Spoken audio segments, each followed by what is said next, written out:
ಬಿಹಾರದಲ್ಲಿ ಎನ್ಡಿಎಗೆ ಮಹಾ ದಿಗ್ವಿಜಯ ಏನೋ ಸಿಕ್ಕಿದೆ. ಈ ಬೆನ್ನಲ್ಲೇ ಸಿಎಂ ಆಯ್ಕೆ ಪ್ರಕ್ರಿಯೆಗೆ ಈಗ ಚಾಲನೆ ಕೂಡ ಸಿಕ್ಕಿದೆ. ಮತ್ತೆ ನಿತೀಶ್ ಕುಮಾರ್ ಸಿಎಂ ಆಗಿ ಅಧಿಕಾರವನ್ನ ಸ್ವೀಕರಿಸ್ತಾರಾ ಅಥವಾ ಬಿಜೆಪಿಯಿಂದ ಯಾರಾದ್ರೂ ಸಿಎಂ ಆಗ್ತಾರಾ ಅನ್ನುವಂತ ಚರ್ಚೆ ಸದ್ಯಕ್ಕೆ ಜೋರಾಗಿದೆ.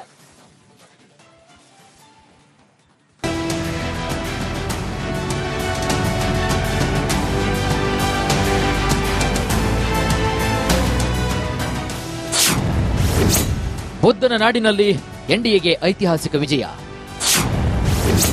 ಬಿಹಾರ್ ಮುಂದಿನ ಸಿಎಂ ಬಗ್ಗೆ ಹೆಚ್ಚಾಯಿತು ಕುತೂಹಲ. ಬಿಹಾರದಲ್ಲಿ ಎನ್ಡಿಎ ಮೈತ್ರಿಕೂಟಕ್ಕೆ ಐತಿಹಾಸಿಕ ಗೆಲುವು ಸಿಕ್ಕಿದೆ. ಊಹೆಗೂ ಮೀರಿ ಜನರು ಮೋದಿ ನಿತೀಶ್ ಬಣಕ್ಕೆ ಬಹುಪರಾಕ್ ಎಂದಿದ್ದಾರೆ.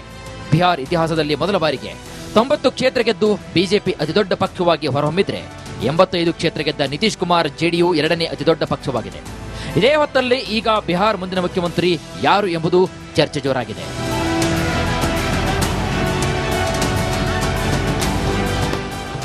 ಇತ್ತೀಚಿನ ದಿನಗಳಲ್ಲಿ ಮುಖ್ಯಮಂತ್ರಿ ಆಯ್ಕೆಯ ಲೆಕ್ಕಾಚಾರವನ್ನೇ ಬುಡಮೇಲು ಮಾಡಿದ್ದು ಬಿಜೆಪಿ. ಅದಕ್ಕೆ ಸಾಕಷ್ಟು ಉದಾಹರಣೆಗಳು ಕೂಡ ಇವೆ.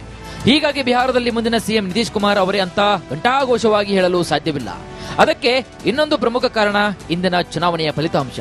ನಿತೀಶ್ ಕುಮಾರ್ ಅವರ ಜೆಡಿಯುಗಿಂತ ಬಿಜೆಪಿ 5 ಸ್ಥಾನ ಹೆಚ್ಚು ಗೆದ್ದು 90 ಕ್ಷೇತ್ರದಲ್ಲಿ ಕಮಾಲ್ ಮಾಡಿದೆ. ಇದೇ ಈಗ ನಿತೀಶ್ ಮುಖ್ಯಮಂತ್ರಿ ಹಾದಿಯನ್ನ ಕತ್ತಲಾಗಿಸಿದೆ.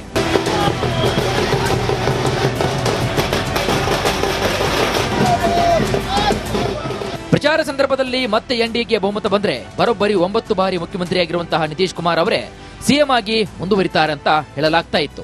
ಆದರೆ ಬಿಜೆಪಿ ಅತಿ ಹೆಚ್ಚು ಸ್ಥಾನವನ್ನ ಪಡೆದ ಹಿನ್ನೆಲೆಯಲ್ಲಿ ಕೇಸರಿ ಪಾಳ್ಯದಿಂದಲೇ ಒಬ್ಬರು ಸಿಎಂ ಆಗಬಹುದು ಎನ್ನುವ ಲೆಕ್ಕಾಚಾರ ಕೂಡ ಶುರುವಾಗಿದೆ.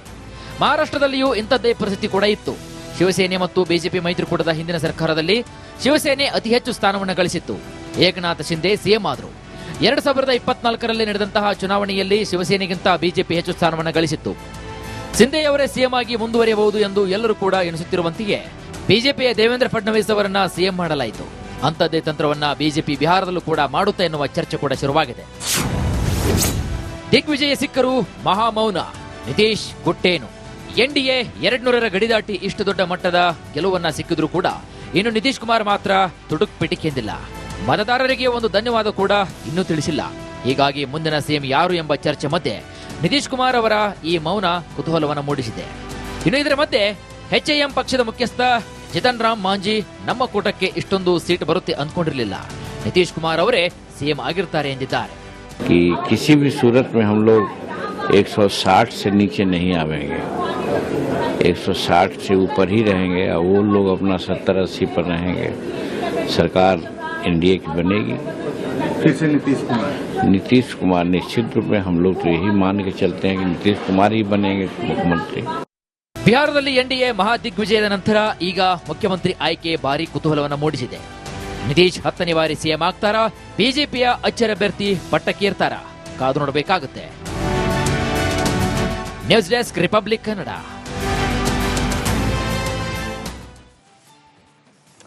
ಬಿಹಾರ ಜನರು ಕೊಟ್ಟ ತೀರ್ಪು ಕಂಡು ಕಾಂಗ್ರೆಸ್ ಕಂಗಾಲಾಗಿದೆ. ಬಿಹಾರದಲ್ಲಿದ್ದ ಅಲ್ಪ ಸ್ವಲ್ಪ ಅಸ್ತಿತ್ವವನ್ನು ಕೂಡ ಕಳೆದುಕೊಂಡಿದೆ. ಐತಿಹಾಸಿಕ ಕಳಪೆ ಸಾಧನೆ ಕಾಂಗ್ರೆಸ್ ಪಕ್ಷಕ್ಕೆ ದೊಡ್ಡ ಆಘಾತವನ್ನು ಉಂಟು ಮಾಡಿದ್ದು, ಮುಂದೆ ಬಿಹಾರದಲ್ಲಿ ನೆಲೆ ಕಂಡುಕೊಳ್ಳೋದು ಕನಸಿನ ಮಾತಾಗಿದೆ.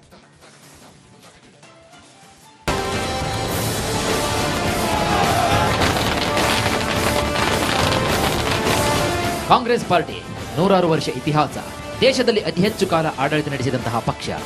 ಆದರೆ ಈಗ ಕಾಂಗ್ರೆಸ್ ಕೇಂದ್ರದಲ್ಲಿ ಅಧಿಕಾರ ಕಳೆದುಕೊಂಡು 11 ವರ್ಷವಾಗಿದೆ. ಕೆಲವು ರಾಜ್ಯಗಳಲ್ಲಿ ರಾಜಕೀಯ ಅಸ್ತಿತ್ವ ಉಳಿಸಿಕೊಳ್ಳಲು ಪರದಾಡ್ತಾ ಇದೆ. ಇದೇ ಹೊತ್ತಲ್ಲೇ ಬಿಹಾರ ವಿಧಾನಸಭೆ ಫಲಿತಾಂಶ ಕಾಂಗ್ರೆಸ್ಗೆ ದೊಡ್ಡ ಆಘಾತವನ್ನೇ ತಂದಿದೆ. ಬಿಹಾರದಲ್ಲಿ ಕಾಂಗ್ರೆಸ್ ಪಕ್ಷವೇ ನಿರ್ನಾಮ. ರಾಹುಲ್ಗೆ ಮತ್ತೊಂದು ಸೋಲಿನ ಅವಮಾನ. ಮೋದಿ ನಿತೀಶ್ ಕುಮಾರ್ ಅಬ್ಬರಕ್ಕೆ ಮಹಾಗಠಬಂಧನ್ ಪುಡಿಪುಡಿಯಾಗಿದೆ. 202ರಲ್ಲಿ 75 ಸ್ಥಾನಗಳನ್ನು ಗೆದ್ದು ಅತಿದೊಡ್ಡ ಪಾರ್ಟಿಯಾಗಿದ್ದಂತಹ ಆರ್ಜೆಡಿ ಈಗ 30ರ ಗಡಿ ದಾಟಿಲ್ಲ. ಕಾಂಗ್ರೆಸ್ ಪಕ್ಷ ಅಂತೂ ಇಂತೂ ಬಿಹಾರದಲ್ಲಿ ಧೂಳಿಪಟವಾಗಿದೆ. ಮಹಾಗಠಬಂಧನದಲ್ಲಿ ಅತ್ಯಂತ ಕಳಪೆ ಪ್ರದರ್ಶನವನ್ನು ತೋರಿದೆ. 61 ಕ್ಷೇತ್ರಗಳಲ್ಲಿ ಸ್ಪರ್ಧೆ ಮಾಡಿದಂತಹ ರಾಹುಲ್ ಗಾಂಧಿಯ ಕಾಂಗ್ರೆಸ್ನ ಪಾರ್ಟಿ ಸಿಂಗಲ್ ಡಿಜಿಟ್ನಲ್ಲಿದೆ. ಈ ಮೂಲಕ ರಾಹುಲ್ ಗಾಂಧಿ ನಾಯಕತ್ವಕ್ಕೆ ಹೀನಾಯ ಸೋಲಾಗಿದೆ. ಬಿಹಾರದಲ್ಲಿ ಕಾಂಗ್ರೆಸ್ ಪಕ್ಷ ಕೇವಲ 10% ಗೆಲುವಿನ ದರವನ್ನು ಹೊಂದಿದೆ. ಇದು ಬಿಹಾರದಲ್ಲಿ ಕಾಂಗ್ರೆಸ್ನ ಅಸ್ತಿತ್ವದ ಪ್ರಶ್ನೆಯಾಗಿದೆ. ಇನ್ನು ಆರ್ಜೆಡಿ ತಕ್ಕ ಮಟ್ಟಿಗೆ ಪ್ರದರ್ಶನವನ್ನ ನೀಡಿದರೂ ಕೂಡ ಕಾಂಗ್ರೆಸ್ ನೆಲಕಚ್ಚಿ ಹೋಗಿದೆ. ಇದು ಕಾಂಗ್ರೆಸ್ ಪಕ್ಷದ ಐತಿಹಾಸಿಕ ಕಳಪೆ ಪ್ರದರ್ಶನವಾಗಿದೆ. ಕಳೆದ ಬಾರಿ 19 ಕ್ಷೇತ್ರಗಳಲ್ಲಿ ಗೆದ್ದಿದ್ದಂತಹ ಕಾಂಗ್ರೆಸ್ ಈ ಬಾರಿ 2 ಅಂಕಿಯನ್ನು ಕೂಡ ದಾಟಿದೆ. ಕಾಂಗ್ರೆಸ್ ಐತಿಹಾಸಿಕ ಕಳಪೆ ಪ್ರದರ್ಶನ. ಒಂದು ಕಾಲದಲ್ಲಿ ಬಿಹಾರದಲ್ಲಿ ಪ್ರಬಲ ಶಕ್ತಿಯಾಗಿದ್ದಂತಹ ಕಾಂಗ್ರೆಸ್ ಈಗ ಕೇವಲ 1 ಸ್ಪರ್ಧಿಯಾಗಿ ಮಾತ್ರ ಉಳಿದುಕೊಂಡಿದೆ. ಎಷ್ಟೋ ಕ್ಷೇತ್ರಗಳಲ್ಲಿ ಕಾಂಗ್ರೆಸ್ 3 ಮತ್ತು 4ನೇ ಸ್ಥಾನಕ್ಕೆ ಕುಸಿದು ಹೋಗಿದೆ. 1990ರಲ್ಲಿ ಜಗನ್ನಾಥ ಮಿಶ್ರಾ ಮುಖ್ಯಮಂತ್ರಿಯಾಗಿ ಸೇವೆ ಸಲ್ಲಿಸಿದ ನಂತರ ಬಿಹಾರದಲ್ಲಿ ಕಾಂಗ್ರೆಸ್ ಪಕ್ಷದ ಸಂಘಟನೆಯೇ ಇಲ್ಲದಂತಾಗಿದೆ. ಮತಗಳ್ಳತನ ಆರೋಪಕ್ಕೆ ಕಿವಿಗೊಡದ ಜನರು. ಕಾಂಗ್ರೆಸ್ ನಾಯಕ ರಾಹುಲ್ ಗಾಂಧಿ ಬಿಹಾರ ಚುನಾವಣಾ ಪ್ರಚಾರದಲ್ಲಿ ಮತಗಳ್ಳತನ ಆರೋಪವನ್ನ ಜೋರಾಗಿ ಮಾಡಿದ್ರು. ಬಿಜೆಪಿಯ ಎನ್ಡಿಎ ಪರವಾಗಿ ಭಾರತೀಯ ಚುನಾವಣಾ ಆಯೋಗವು ಮತಗಳ್ಳತನ ಮಾಡ್ತಾ ಇದೆ ಅಂತ ಆರೋಪಿಸಿದ್ರು. ಆದ್ರೆ ಈ ಆರೋಪ ಜನರ ಮೇಲೆ ಯಾವುದೇ ಪರಿಣಾಮ ಬೀರಲಿಲ್ಲ. ಈ ಆರೋಪದ ನಡುವೆಯೂ ಕೂಡ ಜನರು ಎನ್ಡಿಎ ಕೂಟದಲ್ಲಿ ಬಿಹಾರದಲ್ಲಿ ಬಹುಪರ ಹಾಕಿದ್ದಾರೆ.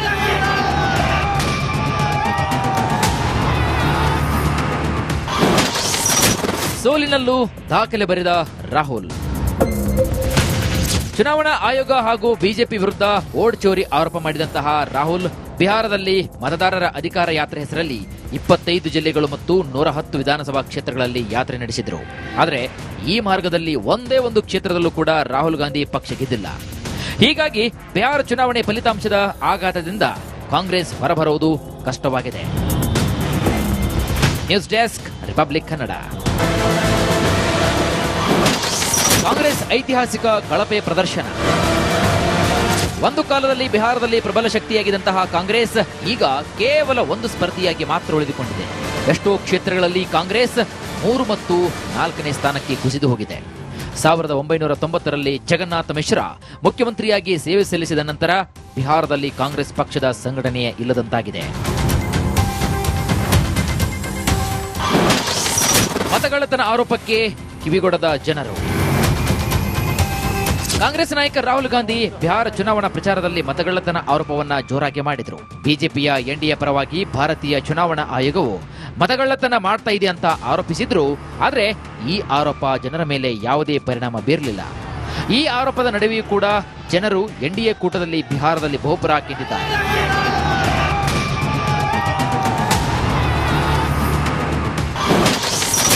ಸೋಲಿನಲ್ಲೂ ದಾಖಲೆ ಬರೆದ ರಾಹುಲ್. ಚುನಾವಣಾ ಆಯೋಗ ಹಾಗೂ ಬಿಜೆಪಿ ವಿರುದ್ಧ ವೋಟ್ ಚೋರಿ ಆರೋಪ ಮಾಡಿದಂತಹ ರಾಹುಲ್ ಬಿಹಾರದಲ್ಲಿ ಮತದಾರರ ಅಧಿಕಾರ ಯಾತ್ರೆ ಹೆಸರಲ್ಲಿ 25 ಜಿಲ್ಲೆಗಳು ಮತ್ತು 110 ವಿಧಾನಸಭಾ ಕ್ಷೇತ್ರಗಳಲ್ಲಿ ಯಾತ್ರೆ ನಡೆಸಿದ್ರು. ಆದರೆ ಈ ಮಾರ್ಗದಲ್ಲಿ ಒಂದೇ ಒಂದು ಕ್ಷೇತ್ರದಲ್ಲೂ ಕೂಡ ರಾಹುಲ್ ಗಾಂಧಿ ಪಕ್ಷ ಗೆದ್ದಿಲ್ಲ. ಹೀಗಾಗಿ ಬಿಹಾರ ಚುನಾವಣೆ ಫಲಿತಾಂಶದ ಆಘಾತದಿಂದ ಕಾಂಗ್ರೆಸ್ ಹೊರಬರುವುದು ಕಷ್ಟವಾಗಿದೆ. News desk, republic Kannada.